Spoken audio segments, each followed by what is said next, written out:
cuál es conocer su forma de recordar al juez federal Claudio Bonadío y bueno, y cómo vivió este día en todo esto que comentábamos, ¿no? A través de las redes, lo que los distintos dirigentes políticos fueron diciendo a partir de su fallecimiento. Buenas tardes. ¿Qué tal? ¿Cómo estás? Hola, Leonora. Creo que Bonadío fue uno de los pocos sorpresas positivas que ha dado la justicia argentina. Yo no me esperaba nada de él, era un juez designado en el 94, recordemos que en el 94 fue designado por el peronismo menemista, del que formaban parte tanto Néstor como Cristina, venía de Guardia de Hierro, donde vienen toda una serie de dirigentes, desde Bergoglio a Horacio González, con los que yo tengo muy poco en común, de manera que no me esperé, estaba en la servilleta de Corach, no parecía. La verdad es que en los últimos años Bonadío se transformó en un baluarte de la justicia. Tuvo la valentía de llevar adelante una causa emblemática como fue la causa de Once, en la que quedó claro para por lo menos una mitad amplia de la Argentina que la corrupción mata y que debe ser castigada. Y por otra parte llevó adelante también una denuncia que presentamos en el 2008, que la presentó la doctora Carrió, acompañamos 10 diputados en aquel momento en la coalición cívica, que hoy estamos en Cambiemos, desde Toti Flores, Patricia Bullrich, Adrián Pérez, Fernandito Sánchez, y denunciamos en el 2008, presidenta Cristina Fernández de Kirchner, jefe de gabinete Alberto Fernández, después Sergio Massa, denunciamos al gobierno como una asociación ilícita, como se demostró gracias a Diego Cabot y la gente de la Nación en la causa de los cuadernos, y como Bonadío llevó adelante y elevó a juicio oral. Me parece que sus últimos años fueron de un gran compromiso con la lucha contra la corrupción y que fue un juez probo e independiente y por lo tanto me apena su muerte, ¿no? Iglesias, ¿me escucha? Te escucho, sí. Bien, muy bien. Lo estaba escuchando atentamente, ¿no? Quería preguntarle, esta grieta, ¿no?, que atraviesa la sociedad de la cual venimos hablando hace tanto tiempo, pero que hoy se vio claramente pronunciada. Recién yo hacía mención, y usted mismo lo hizo en su cuenta de Twitter, con este hashtag, ¿no? Por un lado, aquellos que ponían el hashtag Justicia Divina y que en algún punto celebraban la muerte del juez federal Claudio Bonadío, y por el otro aquellos que ponían el hashtag Los corruptos festejan, bueno, haciendo alusión justamente a lo contrario. ¿Qué opinión tiene de esto? Me parece que es una grieta muy clara entre quienes queremos justicia y que los corruptos vayan presos y los que no quieren eso. Y festejaron algunos, no todos, pero una pequeña minoría, empezando por el señor Dalbón, pero también otros que festejaron esta muerte. Me parece que esas son las grietas reales, no son grietas ideológicas. La grieta entre quienes queremos un país normal, con justicia, donde los corruptos vayan presos y la justicia avance sobre los casos denunciados, y quienes están en contra y que están tratando permanentemente de transformar todo esto en una especie de metarrelato, es toda una historia, bueno, lo que dicen siempre, ¿no?, que son perseguidos políticos y no los delincuentes que en verdad son. Esa es una grieta muy grande que existe en todas las sociedades, entre los honestos y los corruptos, nada más que en la Argentina eso ha tenido una componente política que no se la hemos dado nosotros.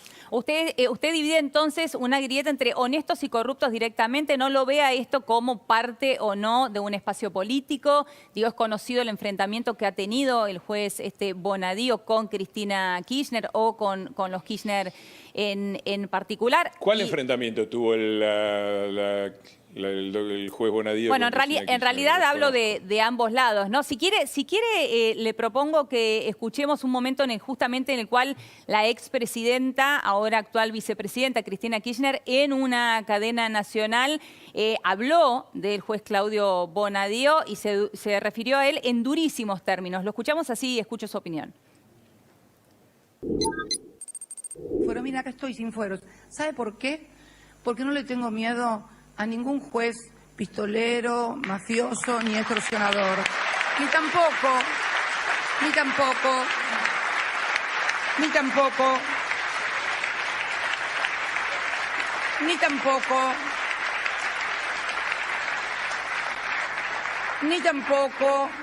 a jueces que guardan causas de lesa humanidad o de lavado de dinero, que duermen en el sueño de los justos, porque son, claro, causas de lesa humanidad o de lavado de dinero contra importantes corporaciones mediáticas. Así que, a mí, sinceramente, la única condena que me apenaría sería la de la historia y la del pueblo. Y la única absolución que yo necesito y quiero es la del pueblo y la de la historia. El resto, todo pasa. Iglesias, a esto me refería, ¿no? Digo, estábamos hablando de quién era en aquel momento la presidenta de la Nación, hablando en cadena nacional de esta manera de un juez federal. Ese no es un enfrentamiento entre el juez Bonadío y la presidenta de la Nación. Eso es una serie de afirmaciones vergonzosas por parte de la presidenta de la Nación, con las que el juez no tiene ninguna otra responsabilidad que de haber proseguido con la causa. Presentar esto como una cosa equilibrada de un lado y del otro me parece que es una forma equivocada de verlo. Lo que dice Cristina es muy grave. Porque lo que dice, yo lo único que quiero es la absolución del pueblo, es decir, la justicia no existe. No existe como poder independiente. Claro. La presidenta de la Nación está diciendo que no existe la justicia en la Argentina, que no le interesa lo que falle y que lo único que cuenta es una supuesta absolución del pueblo, que es a lo que ha apostado y es como razona hoy, porque cree que porque los han elegido de nuevo, yo me avergüenzo de que el 48% de los argentinos haya votado por Cristina y por Alberto, que dijo que se avergonzaba y se sentía apenado y sorprendido por la corrupción de Néstor y Cristina. Son declaraciones del año 2018 del actual presidente de la Nación. Entonces, ¿a qué ha apostado Cristina? A eso, ella cree que el pueblo puede absolverla, que lo que diga la justicia no importa y que porque la votaron ella es inocente. Bueno, yo tengo todavía una cierta confianza en que dentro del desastre que es la justicia argentina, sigan avanzando las causas, haya juicios orales, y me permito recordarle indirectamente a la presidenta que el doctor Bonadío fue elegido en el año 94, el año en que ella y su marido recibían en Río Gallegos al presidente de la Nación, Menem, y decían que era el mejor presidente argentino de la historia después del general Perón. Eso fue en el 94, y de los 12 jueces de Comodoro Pi, 10 fueron designados por el peronismo, es decir, por Menem, por Néstor y por Cristina. 10 sobre 12. Es muy raro que ahora el Partido Justicialista, que fue el que designó a todos estos jueces cruciales, se queje de que hay una persecución política. Lo que hay es episodios de corrupción que han sido los más graves de la historia y que han hecho que el gobierno el gobierno de ellos se transformara en una asociación mafiosa, como tal la denunciamos. Ahora, mucha gente a partir de la noticia del fallecimiento del juez Bonadío en el día de hoy se preguntaba, bueno, ¿qué va a pasar con las causas de acá en adelante? ¿Qué va a pasar con la cantidad de causas que él ha llevado adelante que han sido muy resonantes en casos de corrupción, de los cuales hemos hablado muchísimo también con usted aquí en el piso? ¿Cuál es su opinión con respecto a esto? ¿Qué va a pasar con las causas? Hasta donde entiendo, la mayor parte de las causas, Bonadío ya las elevó a juicio oral, de manera que escapan ya a la competencia de su juzgado. Es y cierto, supongo que lo hizo justamente por sí, una gran responsabilidad, sabiendo que su estado de salud era muy frágil. Así que yo espero que continúen, pero por supuesto, lo que va a pasar son dos cosas que están muy claras sobre qué es lo que va a pasar. Que el kirchnerismo va a seguir insistiendo que esto es persecución política y va a tratar de ponerlo en términos políticos, como si se pudiera votar sobre si la corrupción es válida o no es válida, y va a intentar seguir poniendo a Cristina como si fuera la víctima, cuando en realidad es la acusada, y que quienes estamos por un país normal vamos a seguir insistiendo en que haya justicia y que todos los crímenes y delitos denunciados sean investigados, y que aquellos en los cuales hay pruebas amplias, aberrantes, como la causa de los cuadernos ha demostrado, lleven a los corruptos a la cárcel. Algunos ya están, esperemos que los otros vayan. Ahora, Iglesias, ¿cree que por tratarse justamente del fallecimiento de un juez federal, el presidente de la Nación o la propia vicepresidenta de la Nación tendrían que pronunciarse al respecto? Porque hasta el momento no se han pronunciado. Es evidente, es una autoridad de uno de los poderes más importantes de la República, pero bueno, tampoco se le puede pedir peras al olmo, ¿no? ¿Usted cree que no van a pronunciarse? No lo sé, nunca lo han hecho, siempre han tratado con una enorme falta de respeto a todos. Me acuerdo en este momento de Nisman, las barbaridades que dijeron de él, de su familia, cómo lo intentaron embarrarlo y ensuciarlo. No me espero nada de este tipo, no me espero de ellos ningún gesto de humanidad ni de grandeza, nunca me lo esperé.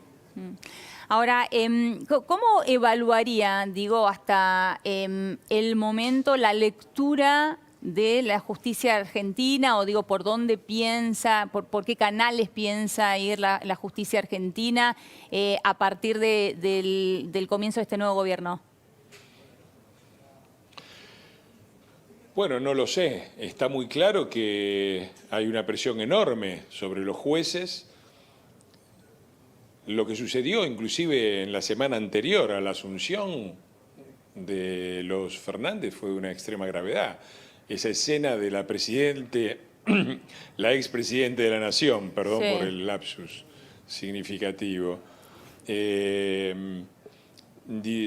increpando durante 3 horas a los jueces federales, diciendo que no tenía por qué contestar nada, que los que iban a tener que explicarse ante la historia eran los jueces y no ella.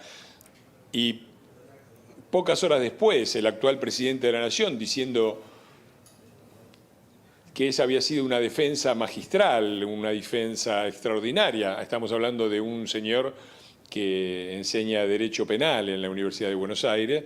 Me pareció vergonzosa, y lo que dijo al día siguiente, que los mismos jueces que habían, entre comillas, perseguido a Cristina, ahora iban a perseguir a Macri, sonó casi como una amenaza mafiosa, ¿no?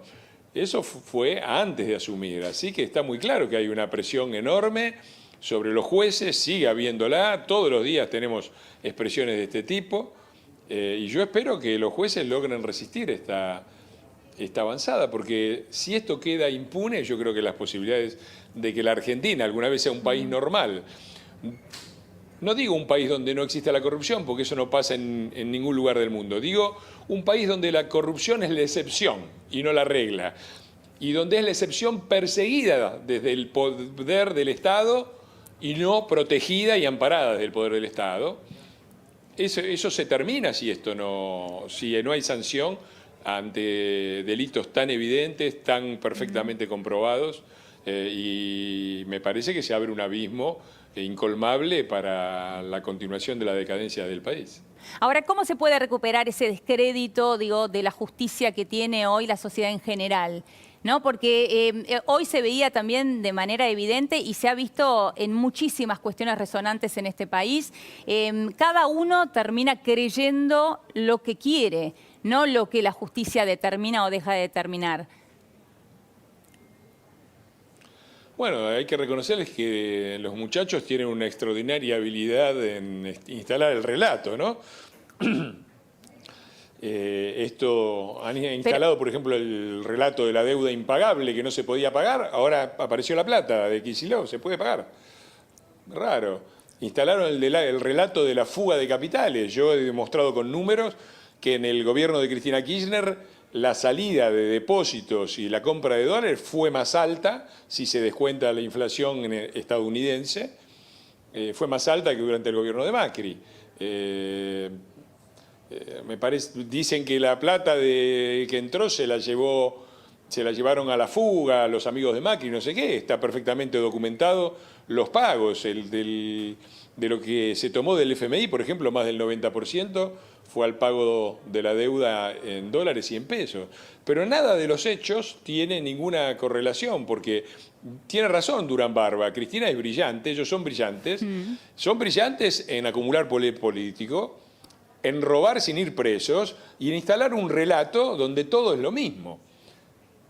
Y la diferencia entre estos dos relatos es muy clara. Uno corresponde a hechos de la realidad y nosotros estamos dispuestos a confrontarnos con la realidad. Nos hacemos cargo de las cosas que no hemos conseguido, de los fracasos del gobierno, queremos que se nos reconozcan también los aciertos, pero nos referimos siempre a la realidad. Ellos hablan de cosas que son absurdas, persecuciones políticas. ¿Dónde está la persecución política? Le han dado todas las garantías, se ha presentado cuantas veces ha querido, se ha ido a visitar a la hija a Cuba todas las veces que ha querido, ha hecho lo que se da la gana. Tenemos en este momento de presidenta una señora que, si le pregunto al 90% de los argentinos, no saben ni el nombre. Me cuesta decirlo porque tengo dudas yo también. ¿Por qué? Porque Alberto está en un lado, Cristina está en el otro, y ha hecho siempre lo que ha querido y se ha siempre estado... si ha habido alguna persecución, ha sido una persecución judicial. Así que, bueno, los que quieran creer eso, que voten eso. Me parece que el país no tiene retorno no solamente si el 30% de fanáticos siguen adelante con esta costumbre, con esta estrategia de dividir, de mentir, sino si sobre todo los demás aceptamos que ese relato es válido y que hay dos relatos que tienen la misma validez. Me parece que no es así. Una cosa, te digo una Pero cosa hay responsabilidades de los dos lados, Iglesia. Iglesia. Perdón, ¿hay responsabilidades de los dos lados? Digo, porque... ¿Responsabilidades en qué? ¿En qué? En seguir incrementando esta grieta, en generar esto. Mirá, Porque... si la grieta es que de un lado es la justicia y del otro lado la corrupción, bueno, sí, nosotros estamos del lado de la justicia, no tenemos la culpa. A mí me dicen, vos sos muy antiperonista. Yo no soy antiperonista, yo estoy en contra de la corrupción y del autoritarismo. Estoy a favor que se respete la ley y no haya corrupción, y se respete la Constitución y no haya autoritarismo. Yo no tengo la culpa de los que se pusieron del lado de la corrupción y de la violación de la Constitución. Ninguna culpa siento. Y me parece que si eso es una grieta, bueno, habrá que aceptar que es una grieta. De un lado estaremos los que queremos un país sin corrupción, con una justicia independiente, con un respeto de las reglas constitucionales, y del otro lado están los que se ponen del otro lado. ¿Qué le vamos a hacer? Iglesias, muchísimas gracias por su tiempo. Al contrario, gracias a vos, Eleonora. Hasta luego, buenas noches. Muchísimas gracias, Jero, a vos también por tu trabajo. Y bueno, como le decíamos al comienzo, el juez federal Claudio Bonadío murió por un tumor en el cerebro. Esto se llama glioblastoma, es un tipo de